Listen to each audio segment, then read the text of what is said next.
மசாலா பொடி ரெசிபி ஒன்றுனா ஒரு வீடியோவில் ஷேர் பண்ணுறேன்ட்டு அப்படியே மறந்துட்டேங்க. ஸோ மல்லிப்பொடி 2-3 நாளாக வந்துட்டு மல்லி நல்லா வெயிலில் காய வச்சு ரோஸ்ட் பண்ணி அரைச்சாச்சு. காஷ்மீரி சில்லி பவுடருக்கு 2 டைப் மிளகாயும் தனியாக வெயிலில் காய வச்சு எடுத்து அதை லைட்டாக ரோஸ்ட் பண்ணி இந்த மாதிரி அரைச்சாச்சு. அப்கமிங் வீடியோஸில் டீட்டெயிலாக சாம்பார் பொடி, அதுக்கப்புறமா வத்த குழம்பு மசாலா எப்படின்னு பார்க்கலாம். இன்னைக்கு மார்னிங் பிரேக்ஃபாஸ்ட் பூரி, அதுக்கப்புறம் மசால். அப்படியே அதை சாப்பிட்டு முடிச்சுட்டு கையோட நாட்டுக்கோழியில் பிரியாணி செய்யலான்னு ஸ்டார்ட் பண்ணிட்டேன். ஆக்சுவலாக நான் பிளான் பண்ணிட்டு போனது மட்டன். ஸோ லாஸ்ட் வீக்கும் மட்டன் அப்படிங்கிறனால நாட்டுக்கோழியில் தான் பிரியாணி கிரேவி. இது ஜஸ்ட் ஒரு 1/2 kg தான். பிரியாணி அண்ட் ஃப்ரைக்கு மொத்தமாகவே 1/2 kg தான். இன்னைக்கு வந்துட்டு India gate basmati rice classic அதை தான் எடுத்திருக்கேன். அரிசி வந்து நல்லா சுடுதண்ணி காஞ்சதுக்கப்புறம் அதில் ஊற வச்சிங்க அப்படின்னா நல்லா சாஃப்டாக இருக்கும். இல்லைன்னா ரொம்ப ரஃபாக இருக்கும். முடிஞ்ச வரைக்கும் எல்லாத்தையுமே வந்து பேஸ்ட்டாக அரைச்சி போடுறதுக்கு ரீசன் என்னென்னா, ஒன்றா எடுத்து வச்சுட்டு சாப்பிட்றதுக்கு நம்ம ஐயாவுக்கு வந்து கடுப்பாயிருவா. ஸோ அதனால் தக்காளி எல்லாமே வந்து மோஸ்ட்லி பேஸ்ட்டாக அரைச்சி போட்டுருவேன். இன்றைக்கி நான் குக்கரில் தாங்க பண்ணியிருக்கேன். கரெக்டான ஸ்டேஜில் நாட்டுக்கோழி தனியாக வேக வச்சு எடுத்து 2 விசில் விட்டிங்கன்னா போதும், சூப்பராக நல்லா பளபளன்னு ரெடி ஆயிரும். சைட்லேயே இன்னொரு அடுப்பில் வந்துட்டு கிரேவி ரெடி பண்ணிட்டு இருக்கேன். 1/2 kg எப்படி பத்துன்னு சிலருக்கு டவுட் வரும்.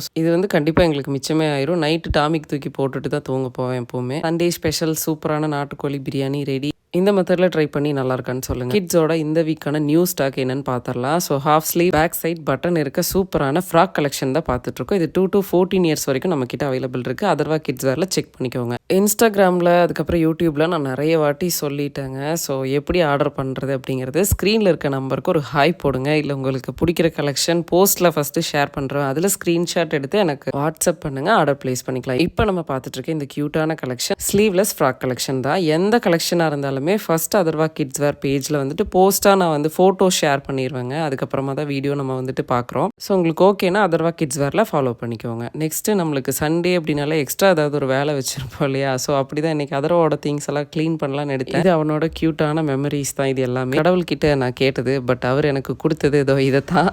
கேர்ள் பேபி வேணும்னு ஆசைப்பட்ட சிம்பிளி, அப்புறம் அதர்வா. இது அவனோட தொப்புள் கொடி, அதுக்கப்புறம் ஃபர்ஸ்ட் டைம் போட்ட வளையல், டெஸ்டிங் கிட். இந்த பென் ரொம்ப சென்டிமெண்ட் எனக்கு. 10th 12th பப்ளிக் எழுதுன கிட்ஸ் நம்மளோட ஃபேவரட் ஹீரோ பேனா. இதோட ஏஜ் 1993 இயர்ஸ். இது என்னோடது. இது பர்த்டேக்கு எங்கள் பெரியம்மா கொடுத்தது. இது அதர்வாவோட பவுல், டம்ளர், சாப்பிட்ற பிளேட். அதுக்கப்புறம் இது ஃபர்ஸ்ட் டைம் அதர்வாக்கு வாங்கின கொலுசு, அவனோட வளையல். செகண்ட் டைம் வாங்கின கொலுசு, தேர்ட் டைம் வாங்கின கொலுசு. இது என்னோட வளையல். அதர்வாவோட கொடி, என்னோட கொலுசு, பொண்ணு கொலுசுன்னு சொல்லுவோம் இல்லையா? வீடியோவில் பார்த்துருப்பீங்க. அந்த கொலுசு தான் இந்த கொலுசு. அதர்வாவோட செயின், என்னோட காலேஜ் படிக்கும்போது வாங்கின கொலுசு. டைம் கிடைக்கும் போது அடிக்கடி எடுத்து வாஷ் பண்ணி வைக்கல அப்படின்னா ரொம்ப கருப்பாயிரும். வீடியோ பிடிச்சா ஃபாலோ பண்ணிக்கோங்க. தேங்க்ஸ் ஃபார் வாட்சிங். பாய்.